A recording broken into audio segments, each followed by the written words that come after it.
If you follow what's been going on with me, you know that recently I put in for the ESA, so Employment Support Allowance, and PIP, Personal Independence Payments, which are assistance that are given to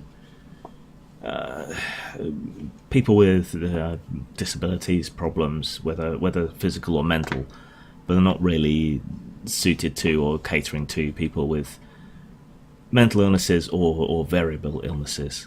Well, my PIP assessment came back and they're not giving me any assistance, which wasn't too shocking because it's kind of their job to not give you anything. It's a bit like American health insurance companies. And there's been various scandals about how they don't help people and how they sabotage interviews and things and don't do them correctly in order to make sure that no payout is made. So it wasn't too shocking. What was shocking was they scored me a 0 on every single criterion.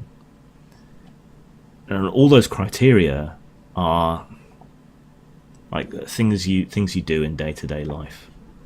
And a 0 basically means you're healthy, you can cope. And that simply isn't true. And I thought that was clear during the interview. I made sure the guy said that he knew mental health assessments. I tried to qualify and make clear every single statement that I made. The sticking point seems to be the phrase "most of the time" and the time scale upon which they were talking, which was a month, which isn't a very good period of time to consider highly variable illnesses like depression. But I'm not okay in most of these ways that they assess, like preparing food. I can do it, but the motivation there when you're depressed isn't there, and it's a huge anxiety trigger for me figuring out what to make. I get decision paralysis, and if there's an easy path to just slap something in the oven and make do, that's what I'm going to take. So that's not even most of the time. Most of the time I don't cook, I guess. But they've given me a 0 score on that. That's one of the things that's most affected, honestly. Eating and drinking. If no one was around, and I'm down, I would and I do forget to eat quite often. I don't drink enough. I can eat, I can drink without assistance, but I often skip meals or don't drink enough because I just don't think to look after myself. Managing your treatments, there's a brain fog with depression, and it's also a side effect of some of the medications, and that means that I can go days forgetting to take my pills, or I can take too many because I forget whether I've taken them or not, and this happens quite commonly. I can manage to take them, like I can physically swallow the pills or whatever, but remembering to take them is the problem, or taking too many is the problem. Washing and bathing, when I'm down, personal hygiene is not exactly a priority. I'm sorry, a lot of this is going to be TMI, and it was difficult revealing this in interview, and it's difficult to say it here. Yeah, it's troll bait, But when I'm down, these things aren't a priority. You don't look after yourself when you're down. Something as simple as drawing a bath or cleaning your teeth or whatever just becomes this daunting task. It's maybe not all the time, maybe not even most of the time. I don't change my clothes quite often when I'm low.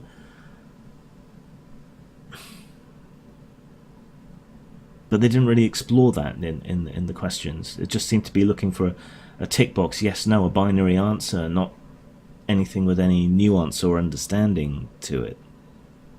I can poop fine, they got that right. Dressing and undressing when I'm down, I don't bother to. I would wear the same thing for a long time, or I wouldn't get dressed at all. When I was really down, I wore the same dressing gown for like 2 weeks, and that was it. That was as far as getting dressed went. Communicating. As brain fog can make it difficult to listen. I often find myself zoning out. My wife thinks I'm just ignoring her, and it drives her mad. But often it's just this fog. Words kind of sail over me, and then I have to kind of retroactively piece together what people were saying. And you don't see it here, but in person I can be quite taciturn and quiet and not say much, especially when I'm low. reading. Now this is a bitch.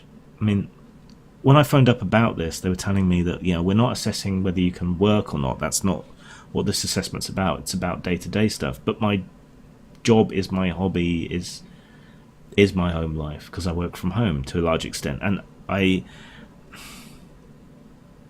for someone who loves reading, who loves writing,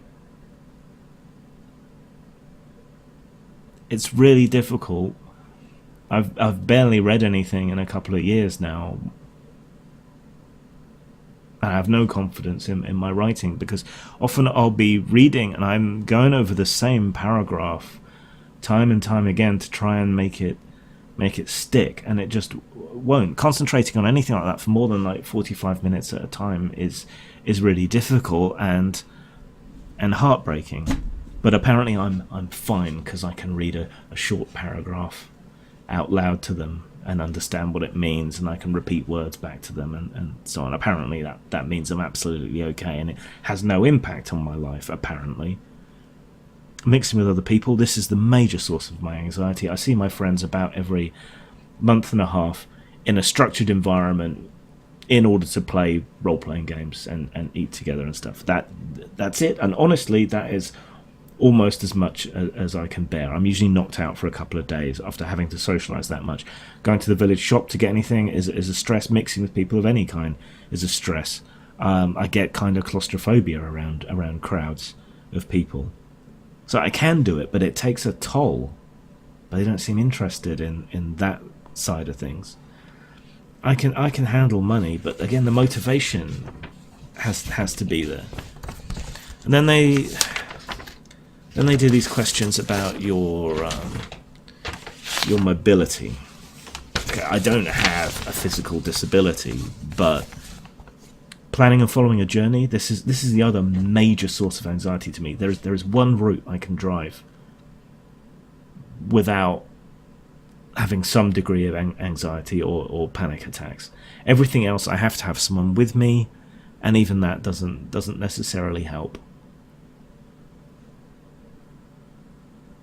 Especially since the crash that I had recently. It's just hugely difficult. I mean, I can plan and follow the journey, but again, it takes a toll. I can do it if I absolutely have to, but I will do everything I can to avoid it. I'll take someone with me if I can, and I will be tense the entire time and possibly have a panic attack, even just as a passenger sometimes. I can move around, but when I'm low, depression can manifest physical symptoms. I get aches and pains like the flu, like aches in my joints, aches in my muscles, and there's just no motivation to move, to get out of bed, to do anything often in these circumstances. But does that sound fine to you? Does that sound okay? Does that sound unaffected? Does that sound like I couldn't use any help, any assistance with, I don't know, house cleaning or the occasional taxi to make things easier, or a bit of money towards better quick meals that I don't have to worry about?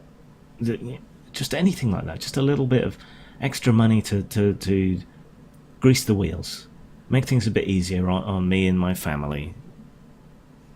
Do I sound okay when I lay it out like that? I don't know. I'm appealing. We'll see how that goes. Muted Zang.